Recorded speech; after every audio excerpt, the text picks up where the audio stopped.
Hola, hola, señoras y señores. Hoy tendremos, bueno, no tendremos a la invitada de hoy por causas de fuerza mayor, todo está bien, pero atendiendo a otros compromisos. Vamos, como siempre, tenemos que el show debe continuar, como se dice en el medio. Vamos a presentar, ahorita mi querido Luis, el productor, nos va a poner un caso. Esperamos lo disfruten y de igual manera participen tanto en Facebook, que ya vi que estamos al aire en Facebook, como en el Zoom. Los dejo, Luis, adelante con el video. Muchísimas gracias. Bueno, primero que nada, buenas tardes, buenas noches a todos. Como ya lo mencionó Tony, mi nombre es Andrea Argüelles Espinosa, soy egresada de la Universidad Autónoma de Zacatecas y actualmente me encuentro realizando el primer año de la especialidad de anestesiología en el Hospital General Los Mochis. En esta ocasión vengo a darles la ponencia sobre un tema pues muy común, es un tipo de anestesia que utilizamos todos los días y muchas veces no solo el transanestésico es lo que importa en nuestra profesión, sino también el pre y posanestésico. Entonces, el tema del que vamos a hablar el día de hoy es el uso de morfina como coadyuvante en la anestesia neuroaxial. Espero que sea de su agrado. Bueno, en la ponencia del día de hoy vamos a tener ciertos objetivos o temas que vamos a tocar durante esta plática. Los principales, pues vamos a hablar de una introducción, el por qué este tema, los antecedentes históricos, desde cuándo tenemos uso de narcóticos a nivel intratecal y cómo ha sido evolucionando hasta la actualidad. ¿Por qué es importante el dolor y cuáles son las causas de que estemos tratando de manera errónea este dolor en el posoperatorio? ¿De acuerdo? ¿Cómo va a estar actuando el cuerpo a través de un estrés quirúrgico y dónde entra nuestro papel como anestesiólogos? Posteriormente vamos a andar un poquito más, ahora sí, en los opioides, en los generales del mismo. Nos vamos a enfocar en la morfina a nivel intratecal. ¿Cuáles son las diferencias de aplicarla a este nivel? A diferencia de otro tipo de vía como es la intravenosa. Vamos a retomar un artículo de revisión para valorar si el uso de morfina intratecal hace la diferencia en cuanto al dolor postoperatorio y pues vamos a llegar a nuestras conclusiones generales. Bueno, empezando, como introducción, sabemos que el dolor postoperatorio es la primera causa de dolor agudo del cual nos vamos a enfrentar posterior a nuestro postanestésico. ¿De acuerdo? Obviamente es un síntoma esperado, es inevitable, no podemos quitar de manera completa la sintomatología, ya que nuestro paciente pues ha estado bajo un estrés quirúrgico, ¿de acuerdo? Pero muchas veces este dolor es subestimado, ¿sale? Y lo bueno o lo peor del caso es que es potencialmente prevenible. Podemos aminorar muchísimo la sintomatología si sabemos tratarla de manera adecuada. ¿En qué nos va a ayudar esto? Pues bueno, en disminuir el tiempo de estancia intrahospitalaria de nuestro paciente. Si nosotros disminuimos los días en los que va a estar internado hospitalizado, perdón, pues obviamente vamos a evitar ciertas complicaciones inherentes a la hospitalización o al estar en cama por tiempo prolongado, como pueden ser complicaciones respiratorias, tromboembólicas, asociadas a nosocomiales, infecciosas, etcétera. Y pues con esto estamos buscando que tengamos un impacto positivo en la evolución clínica de nuestro paciente, que es el fin que tenemos pues todas las personas del área de la salud, ¿de acuerdo? Bueno, como antecedentes históricos, desde 1900 ya se habían estado utilizando los narcóticos a nivel intratecal. Se tiene reseña del primer uso de la morfina a este nivel en 1901 con el doctor Pitesi, un doctor médico cirujano rumano, que utilizó una combinación de cocaína con morfina en un paciente a nivel intratecal. Esto es muy interesante porque anteriormente esto era tarea del médico cirujano y posteriormente hasta la actualidad pues sabemos que ya es un rubro que nos compete a nosotros como anestesiólogos, ¿de acuerdo? Entonces desde 1900 tenemos antecedentes del uso del narcótico a este nivel. Y bueno, en 1979 un grupo de médicos hicieron una publicación en The Lancet con el uso de morfina intratecal en pacientes oncológicos para el dolor postoperatorio. fue publicado en esta revista y fueron ganadores a un premio por dicha publicación y su aportación médica, ¿de acuerdo? Entonces, hasta la actualidad, en los últimos 30 años, es cuando ya hemos visto un uso de los opioides a nivel intratecal de manera rutinaria, ¿de acuerdo? Muchas veces o hay una tendencia ahorita de anestesia libre de opioides, pero sabemos que los opioides son los mejores analgésicos que tenemos nosotros como anestesiólogos durante el transoperatorio y para el postoperatorio. Entonces, ya se ha ido como haciendo un poquito más cotidiano el uso de estos hasta la actualidad que lo vemos de una manera ya más rutinaria y del día a día. Y bueno, ¿por qué es importante? El dolor sabemos que va a ser un síntoma que al inicio nos va a ayudar mucho. Un dolor agudo al momento de la valoración nos va a ser muy útil y muy orientador porque nos va a apoyar y nos va a ayudar a discernir entre diferentes patologías y nos va a ayudar a hacer un diagnóstico diferencial orientándonos a un diagnóstico preciso. En cambio, un dolor crónico ya es un dolor enfermizo, se considera de hecho una enfermedad. Este es inútil, es destructivo y tiene repercusiones en la capacidad funcional del paciente. ¿De acuerdo? Entonces, si nosotros tenemos la capacidad de aminorar esta sintomatología, pues qué mejor, ¿sí? Entonces, no nos conviene ya tener un dolor crónico. Obviamente nos va a repercutir en la calidad de vida de nuestro paciente. Entonces, ¿cuáles son las causas de que nosotros no estemos tratando el dolor adecuadamente en el post-anestésico? Hay muchas razones. En este mapa conceptual quise resumir las principales. Bueno, una de las principales es una medicación insuficiente. Muchas veces sabemos que hay cirugías mayores que suelen ser más dolorosas que otras y nos vamos, no sé, con analgésicos convencionales de primera línea, en primero o segundo escalón, y no estamos tratando de manera adecuada o subestimamos la sintomatología que va a tener posteriormente el paciente. Tenemos que, pues, recordar que nuestra acción como anestesiólogos es en el preanestésico, en el transanestésico y en el postanestésico. Entonces, obviamente toda la sintomatología y el manejo del dolor nos compete a nosotros, ¿sí? Otra de las causas principales por las cuales el dolor no lo estamos tratando de manera adecuada es que no estamos teniendo un tratamiento individualizado con cada paciente, es decir, muchas veces nos vemos con que es una cesárea, pues vamos a poner esto y como sabemos y siempre nos lo han dicho, no hay enfermedad, sino enfermos. Entonces, es muy importante que estemos individualizando nuestro tratamiento acorde al paciente que tenemos, a la patología, al tipo de cirugía que se le va a realizar y pues a sus antecedentes principalmente, ¿sale? Entonces, con que nos quedemos con eso, que es lo que siempre nos han dicho, no hay enfermedad, sino enfermo. Entonces, puntualicemos en esto de individualizar el tratamiento, ¿de acuerdo? Otro de los puntos, retraso del inicio de analgesia. Muchas veces dejamos que el dolor ya se instaure completamente y posterior a eso queremos dar ya un tratamiento analgésico. Y sabiendo que podemos prever eso, prever el dolor y anticiparnos a que este se instaure de manera completa. También sabemos que es más difícil retirar la sintomatología ya que está instaurada completamente, así prevemos que se instaure de manera completa o que no sea tan potente. Entonces, siempre hay que tratar de prevenir a evitar que la sintomatología ya se instaure de manera total, ¿sí? Otra de las cosas, métodos inadecuados en la administración del fármaco. Es raro, pero por dar un ejemplo, queremos, no sé, dar vía oral o dar analgésicos en el primero o segundo escalón, cuando sabemos que son cirugías grandes, que son pacientes que han estado sometidos a un estrés quirúrgico importante. Entonces, pues nos tenemos que ir con un analgésico o un tratamiento pues más elevado, dependiendo de la cirugía de la que se va a realizar. Entonces hay que ver siempre la vía de administración y el tiempo de administración del fármaco, ¿sí? Y el medicamento inadecuado, como ya les he estado recalcando, muchas veces nos vamos por analgésicos bajos o nos falta dosis o nos vamos nada más con una monoterapia, pudiendo utilizar una terapia doble.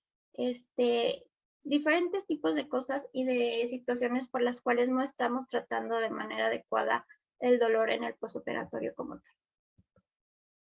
Y bueno, ¿de dónde surge este dolor? Sabemos que el dolor va a ser inherente, estamos sometidos a un estrés quirúrgico importante y el cuerpo, para tratar de contrarrestar este proceso que está teniendo de manera externa, pues va a echar a andar vías o respuestas para tratar de mitigarlo, ¿de acuerdo? Para tratar de mantener esa homeostasis que queremos perpetuar por siempre en el paciente. Entonces, va a echar a andar, como ya sabemos, una respuesta metabólica y una respuesta inmune, con afección neuroendocrina y afección inflamatoria, tratando de contrarrestar este estrés quirúrgico. Y ahorita vamos a ahondar un poquito más en eso, porque si nosotros sabemos la fisiopatología del dolor, de cuáles son las vías aferentes por las cuales viaja, dónde se instaura, qué se va a estar, lo que vaya a estar, ¿cómo se dice? Accionando, entonces es muy importante saber de dónde viene para poder tratarlo de manera adecuada, ¿sí? Ok, en esta lámina quiero representar un poquito esta situación, principalmente la respuesta metabólica, que es la primera que se instaura, ¿sí? Entonces nosotros vamos a tener un daño en el sitio quirúrgico, en el sitio tisular donde se va a iniciar nuestra cirugía o donde van a estar ahondando.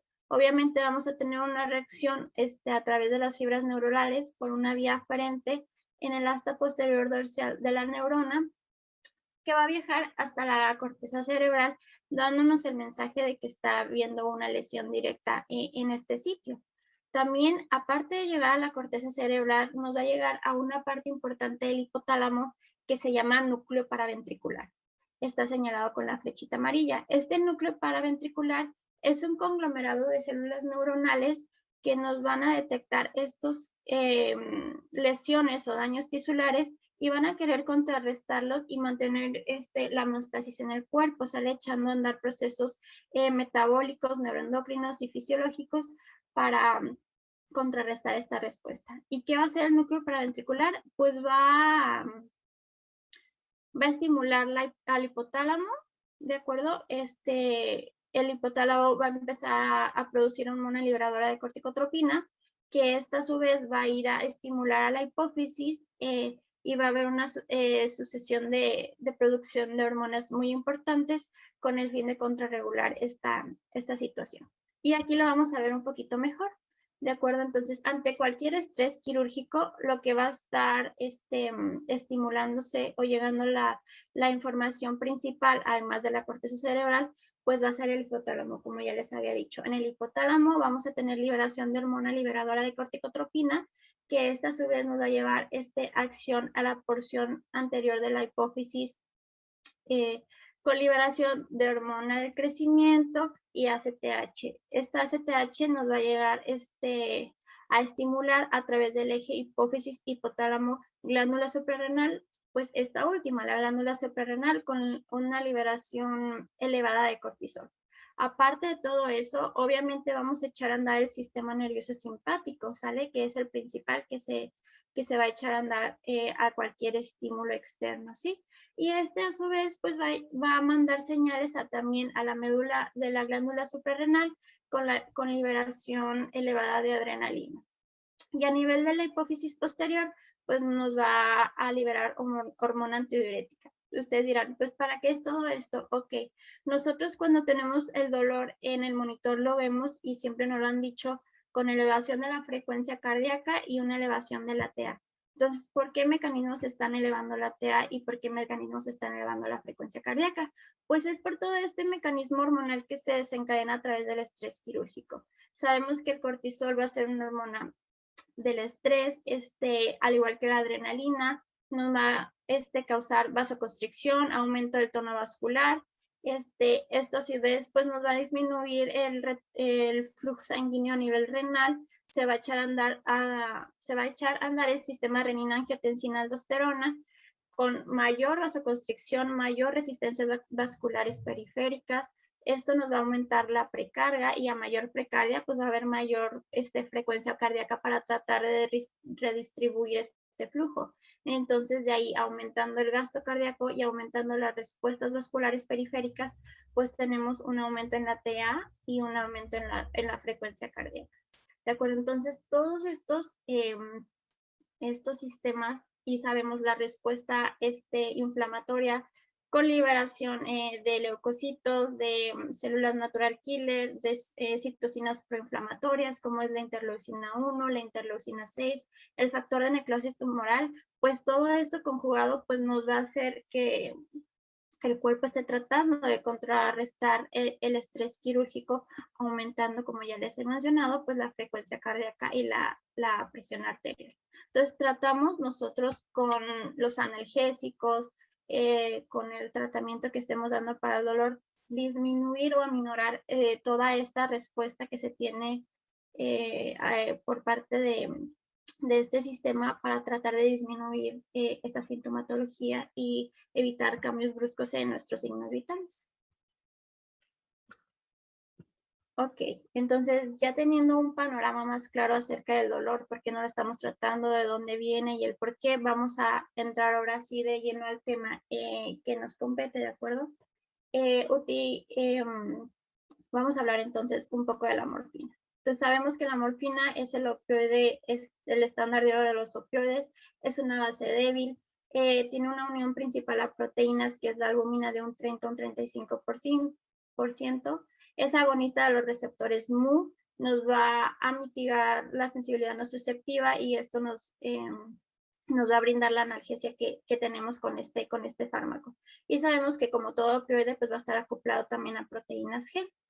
Dependiendo del pKa, vamos a tener la porción ionizada o no ionizada del fármaco. Sabemos que ante un pKa alejado, pues al pH del cuerpo va a haber mayor porción no ionizada que va a ser la que nos va a estar dando el efecto total del fármaco, ¿de acuerdo? Muy importante, la morfina atraviesa la barrera hematoencefálica y un dato muy importante que nos va a hacer de mucho uso, saber la liposolubilidad que tiene la morfina. En comparación con el fentanil, la morfina es más hidrofílica, se va más por el líquido, por el agua, al fentanil que es más lipofílico, que se queda como captado en la grasa. Entonces, al atravesar la dura madre, ya cuando ponemos un opioide a nivel epidural, pues va a llegar el medicamento al líquido cefalorraquídeo y esto va a hacer que se distribuya a nivel de todo el sistema nervioso central. Va a ser captado a nivel vascular por los plexos venosos que tenemos en este nivel y parte del medicamento pues se va a quedar depositado en la grasa peridural. Entonces, por decir, si nosotros administramos fentanil, que es más lipofílico que la morfina, pues va a haber mayor parte del fármaco depositado en la grasa y va a ser menor su efecto que al de la morfina, que es más hidrofílico. Entonces, esto es muy importante a nivel intratecal cuando nosotros estemos administrando un opioide. Y bueno, como ya les había mencionado, muchas veces se tenía la creencia que podíamos utilizar cualquier opioide a nivel intratecal y tendríamos un mismo efecto. Y pues ciertamente no, porque se ha descubierto que, como sabemos, los opioides tienen receptores específicos o los receptores específicos de opioides a los cuales se van a estar uniendo para poder tener un efecto analgésico, ¿de acuerdo? Y se ha visto que también hay receptores opioides a nivel medular que nos brindan una analgesia metamérica.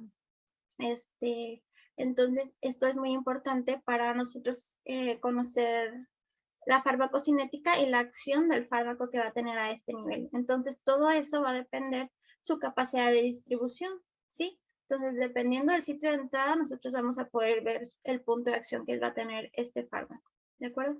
Entonces, tenemos nuestro opioide, lo vamos a administrar a nivel intratecal, pues vamos a tener una biofase medular, va a llegar a los opioides, a los receptores de opioides medulares, perdón, que van a estar principalmente en el asta posterior de la sustancia gris, pero están distribuidos por todo el sistema nervioso central.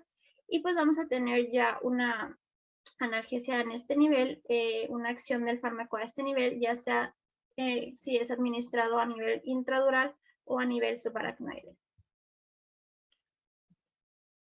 Y bueno, les puse esta tablita para que viéramos la selectividad medular que tiene cada uno de los opioides. Aquí nos vamos a enfocar principalmente a la morfina. Nos dice que a nivel epidural tiene una selectividad alta, al igual que a nivel intradural, a diferencia del fentanil, por decir que a nivel epidural, pues tiene una selectividad baja o moderada si se administra en bolos, y también intradural tiene una selectividad moderada. Entonces, ¿qué quiere decir esto? Que sí hay diferencia dependiendo del opioide que nosotros estemos administrando, los efectos clínicos que vayamos a tener. Con uno vamos a tener menor sintomatología que otro. Entonces, importante saber elegir el opioide que vamos a administrar. Por eso yo me enfoqué en la morfina, porque tiene mayor efecto analgésico a diferencia de otros opioides. Lo comparo con el fentanil, porque es otro de los opioides que tenemos muy accesible, que utilizamos día a día, y que también nos acompaña pues siempre en todo nuestro transanestésico y en el postanestésico también, ¿por qué no? ¿De acuerdo? Entonces, por eso la morfina es el opioide utilizado en anestesia intratecal. Su dosis convencional en dosis única va de 100 a 200 microgramos. Tiene una duración aproximada de efecto de 24 horas con un promedio de entre 10 a 12 horas, ¿de acuerdo? Como ya hemos mencionado y por todo lo que hemos comentado, pues obviamente su efecto espinal no va a ser equiparable a una administración intravenosa. ¿Sí? Y bueno, nosotros podemos administrarlo como dosis única en un bloqueo subaracnoideo, por decir, aunque sabemos que su efecto va a ser limitado por la vida media efectiva del fármaco, que va a ser menor a 24 horas, pero cuando son cirugías de miembros inferiores, a lo mejor en una cesárea, que damos una anestesia, con un bloqueo subaracnoideo único, pues nos va a ser muy efectivo a disminuir la cantidad de analgésicos que vamos a tener que administrar posteriormente en el posanestésico, ¿sale? Cuando es administrado a nivel epidural o subdural, la dosis máxima recomendada se dice que es de 10 miligramos, ¿sale? Se puede administrar en bolos, sí, de 30 a 100 microgramos por kilo, en una infusión continua, y nos dicen que hay una dilución que podemos hacer de 20 miligramos en 500 mililitros de solución fisiológica para 48 horas, dándonos los 10 miligramos máximos diarios recomendados. Y bueno, en esta tablita podemos hacer comparación en cuanto a la farmacocinética a nivel epidural de la morfina en comparación al fentanil. ¿Sí? Está seleccionado en rojo la morfina. Sabemos que no va a ser tan liposoluble como lo es el fentanil. Su latencia va a variar de entre 30 a 60 minutos. No esperemos que tenga un efecto en agudo, o sea, tenemos que darle la latencia, y este es uno de los puntos en donde va la administración adecuada del fármaco, ¿de acuerdo? Tenemos que conocer nuestros fármacos, tenemos que saber todos estos puntos claves para poder discernir cuándo lo voy a administrar, porque al cuánto tiempo me va a hacer efecto y cuánto tiempo me va a tener como resultado la analgesia. Entonces, la morfina tiene una latencia de entre 30 a 60 minutos en comparación con el fentanil, que a nivel epidural es más rápido. Su inicio de acción es entre los 5 a los 10 minutos posterior a haberlo administrado, ¿de acuerdo? Entonces, a nivel del líquido cefalorraquídeo, ¿cómo va a ser la difusión de estos fármacos? Pues de la morfina va a ser alta. ¿Por qué? Porque como ya hemos mencionado, pues la morfina es hidrofílica. Entonces, por eso su mayor afinidad a en comparación al fentanil, que como también ya lo habíamos mencionado, pues su tipo de acción va a ser más metamérica, más selectiva, y es más liposoluble que la morfina. ¿De acuerdo? Entonces, en la tablita de abajo también dosis en bolos, las diluciones y las infusiones que tenemos de este medicamento que ya había mencionado previamente. Nada más es como punto comparativo para que veamos las diferencias que hay uno de otro, y porque vamos a tener un efecto principal o más rápido con el fentanil que con la morfina, y porque la morfina nos va a durar muchísimo más tiempo la analgesia que si administramos fentanil.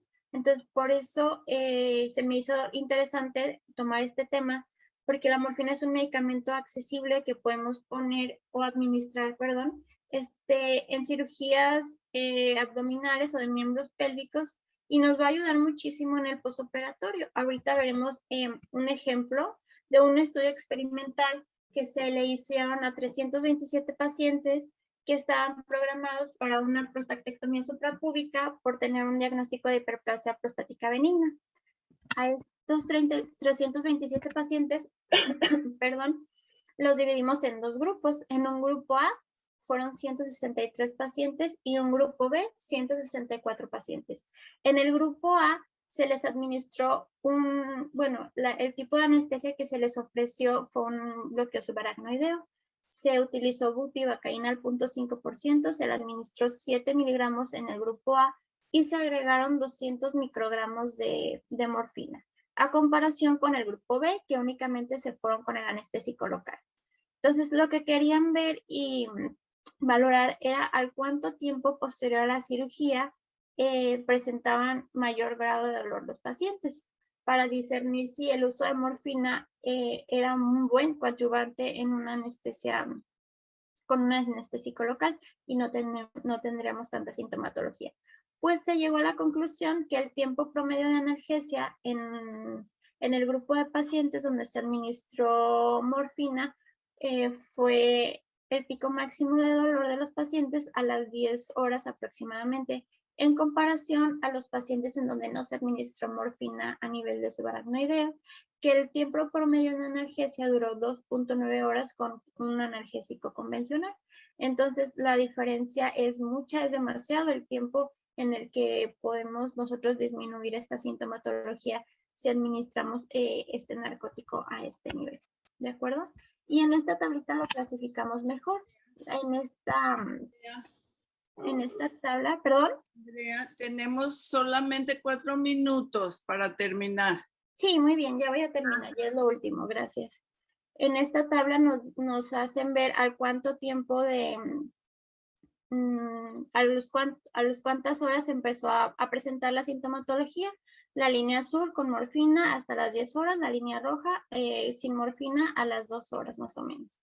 Y los efectos secundarios que se presentaron con morfina únicamente fue prurito y en una dosis única pues no se presentó depresión respiratoria, que es el síntoma al cual se le teme más al administrar este tipo de narcóticos.